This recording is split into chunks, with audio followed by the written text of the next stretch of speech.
Getting a new heritage steel building is exciting, but don't forget one crucial step: site prep. Making sure your site is ready before the crew arrives is the key to a smooth, hassle-free installation.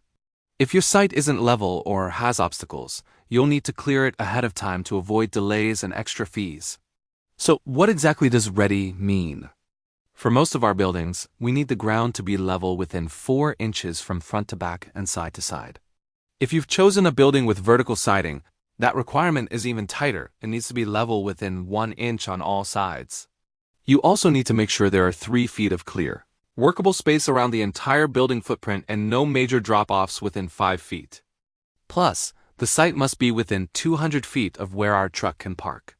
Remember, if the ground is more than 24 inches out of level, we simply can't install your building.